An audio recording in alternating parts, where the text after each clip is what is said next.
நாட்டில்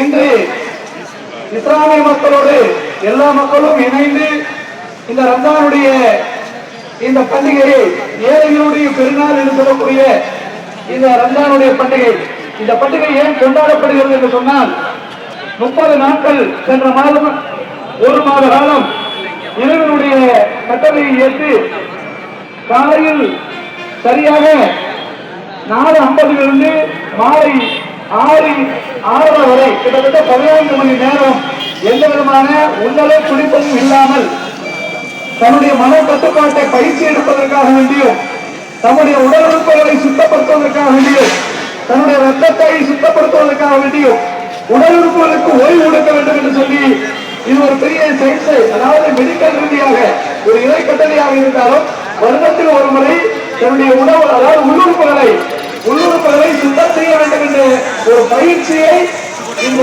நோன்பு எங்களுக்கு கடமையாகி இருக்கிறது. அறிவியல் வல்லுநர்கள், ஆராய்ச்சி வல்லுநர்கள், மருத்துவ அறிஞர்கள் எல்லாம் இந்த நோக்கம் வரவேற்கிறார்கள். ஏன்னு சொன்னால் 1 வருட காலமாக இந்த மிஷின், அதாவது எந்த மிஷினா இருந்தாலும் ஒரு ஓய்வு இருக்கணும். அது வாகனமா இருக்கட்டும் இல்ல மிஷினரியா இருக்கட்டும், கொஞ்சம் ஓய்வு இருந்தால்தான் அதை சரியான முறையில் பராமரிக்கும்.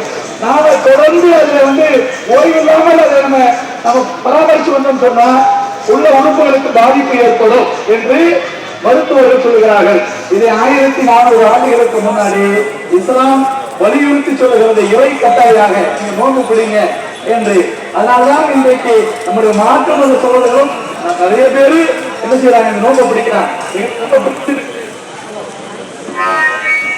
இவருக்கு பிடிச்சிருக்குது என்பதாக வேண்டி இதை செய்யறாங்க. 2வது, இந்த நாள் முடிந்த பிறகு ஏழைகளோடு நாங்கள் பெருநாளைக்கு பிறகு ஏழை பெருநாள் தான். ரம்ஜானுங்கிறது அரபியில ரமலான் அப்படின்னு சொல்ல முடியும், ஈதுல் ஃபித்ர் சொல்றோம். ஏழைகளுடைய பெருநாள், அதாவது இந்த தொழிலுக்கு வரதுக்கு முன்னாடி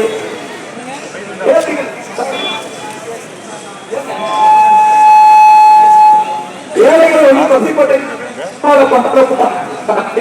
அவர்கள் உணவு கொடுத்து மகிழ்ந்து இந்த பெருநாளை கொண்டாட வரணும் அப்படின்னு சொல்லி இஸ்லாம் வலியுறுத்துது. வந்து 1400 ஆண்டுகளுக்கு முன்னாடி தன்னுடைய தேவைக்கு போக ஒரு இருந்துச்சுன்னா 2500 ரூபாய் ஏழைகளுக்கு கொடுத்தார். சட்டம் அப்படிங்கிறது இஸ்லாம். இந்த ஏழை வரையும் இந்த நோன்பையும் ஒரு அதாவது உணர்வு பூர்வமாக மருத்துவ ரீதியாக சொல்லி இதை நிறைவேற்றிய பிறகு இன்றைக்கு ஏழைகளோடு மற்ற மக்களோடு பகிர்ந்து கொள்ள வேண்டும்தான் இந்த பெருநாள் கொண்டாடப்படுகிறது. குறிப்பாக உலக நாடுகள் அமைதி பெற வேண்டும், யாருடைய அச்சுறுத்தலுக்கும் யாருடைய நிலைப்பாடுகளுக்கும் தடமாறாமல் நாம எந்த நிலைக்கும் நிச்சயக்கூடாது, நம்ம போயிடக்கூடாது. இஸ்லாம் என்பது ஒரு அமைதியான மார்க்கம், இஸ்லாம் என்பது ஒரு அன்பான மார்க்கம், அன்பை பரிமாறக்கூடிய மார்க்கம். ஒரு பாதை தடுமாறுகின்ற நேரத்தில் கல்முள் இருந்தாலும் அதை அகற்றி செல்ல வேண்டும் என்று நபிகள் சொல்லலாம் என்று சொல்கிறார்கள். பாதையில பொதுமக்களுக்கு இடையிலாக இருக்கக்கூடிய, அதனாலதான் இன்னைக்கு பாத்தீங்கன்னா எவ்வளவு பேர்கள் இருந்தாலும் இன்னைக்கு நம்முடைய சோழர்கள் தன்னார்வ தொண்டர்களாக நீங்க எல்லாம் பார்த்திருப்பீங்க. சுனாமி போன்ற பெரிய இயற்கை சீற்றங்கள் ஏற்படுகின்ற போது நம்முடைய கொரோனா நேரத்தில் கூட இஸ்லாமிய சகோதரர்கள் அந்த பாடியை எந்த விதமான வேறுபாடும் இல்லாமல் மாற்று மத சகோதரர்களுடைய சடலங்களை கூட உள்ள போய் எடுத்து வந்து செஞ்சிருக்கிறாங்க. இன்னைக்கு பிளட் கொடுக்கறதுல பாத்தீங்கன்னா இன்னைக்கு இஸ்லாமியர்கள் முன்னணியில் இருக்கிறாங்க. ஆம்புலன்ஸுடைய வாகனம் பாத்தீங்கன்னா இன்னைக்கு ஏன் இந்த பொதுப்பணி இதெல்லாம் இஸ்லாம் வலியுறுத்தி சொல்கிறது. பொதுமக்களோடு நீங்க பயணிக்க வேண்டும், அதுக்காக ஒரு பணி செய்து கொண்டிருந்தாலும் கூட பொதுமக்களுக்கு செய்ய வேண்டிய நீங்க பணிகளை நீங்கள் செய்ய வேண்டும் என்று இஸ்லாம் சொல்கிறது. ஆகவே மனித நேயத்தோடு மனித நெருக்கத்தோடு மனித பாசத்தோடு நடைபெற்று கொண்டிருக்கிற இந்த மாற்றம் என்றைக்கும் தவறான பாதிக்கு செல்லக்கூடாது என்பதை இந்த நேரத்தில் வலியுறுத்தி சொல்கிறேன். ஆகவே உலக நாடுகள் எந்த மக்கள் இருந்தாலும் எந்த நாட்டில் ஏதாவது பாதிப்பு ஏற்பட்டாலும் இன்னைக்கு கூட காசா மக்களுடைய பிரச்சனைக்கு பலசின மக்களுக்கெல்லாம் இன்னைக்கு தமிழ்நாட்டில் பல அரசியல் முதல்வர் முதற்கொண்டு குரல் கொடுத்தார்கள். ஏன் அப்படின்னு சொன்னா அந்த பாலஸ்தீன மக்கள் இஸ்லாமிய உறவுகள் அங்கே கொத்து கொத்தாக மடிகிறார்கள். அந்த நிலை ஏற்படக்கூடாது என்பதற்காக வேண்டி தன்னுடைய உணர்வு பூர்வமான செயல்பாட்டை பொது வெளியில ஆர்ப்பாட்டம் நடக்கின்ற போது கூட, அது மட்டுமல்ல சட்டமன்றத்தில் கூட தனி தீர்மானத்தை கொண்டு வந்து நடத்தி வேண்டும் என்று சொல்லி உலக அளவில் பொருளை கொடுத்திருக்கிறார்கள் நம்முடைய முதல்வர்கள். அதற்காக நேரத்தில் நன்றி தெரிவித்துக் கொள்கிறோம். அதனால எப்பவுமே சரி இஸ்லாமிய சமூகம் மத நல்லிணக்கத்தோடு எல்லா மக்களோடு எல்லா உறவுகளோடு நீங்க பார்க்கிறோம். நீங்க இஸ்லாமிய எல்லாம் நடக்குது. பல விஷயம் இருக்கிறாங்க. எல்லாரும் வந்து கலந்து கொள்றாங்க. காரணம் என்ன சொன்னா இஸ்லாம் வேறுபாடாக கிடையாது, சகோதரத்தோடு. நீங்க பார்த்தோம் தொழுகையில நிற்கிறோம்னு சொன்னா பணக்கார ஏழை அப்படிங்கிற பங்கு தனி வேறுபாடு கிடையாது. யார் முன்னாடி வரணும் உங்களுக்கு காரணம், படிச்சவங்க படிக்காதவங்க அப்படி கிடையாது. யார் முன்னாடி வரணும்.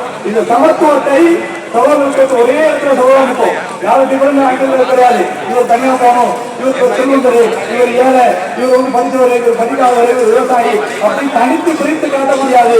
உள்ள வந்துட்டா எல்லாரும் ஈக்குவாலிட்டி.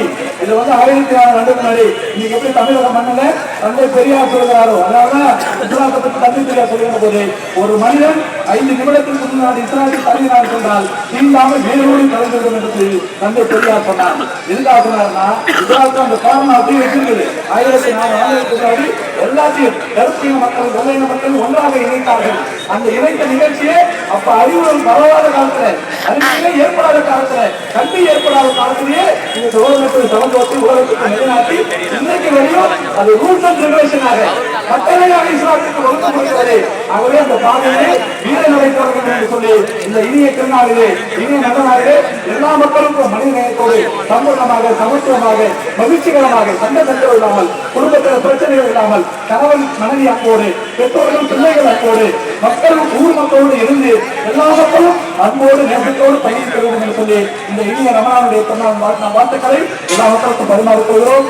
குறிப்பாக நம்முடைய அழைப்பு இல்லாமல் நம்முடைய நகரமன்ற தலைவர் அவர்கள் இந்த பிறநாள் வாழ்த்துக்களை நேரடியாக வரையில் என்று வாழ்த்தினார்கள். அவர்களுக்கும் நகரமன்ற தலைவர் தமிழ்ச்செல்வன் அவர்களுக்கும் இந்த நல்ல நாளிலே எங்களுடைய மேலான வாழ்த்துக்களை மிகுந்த உள்ளம்போடு அன்போடு பேரன்போடு தெரிவித்துக் கொள்கிறோம். அஸ்ஸலாமு அலைக்கும் வரஹ்மத்துல்லாஹி வபரகாத்துஹு.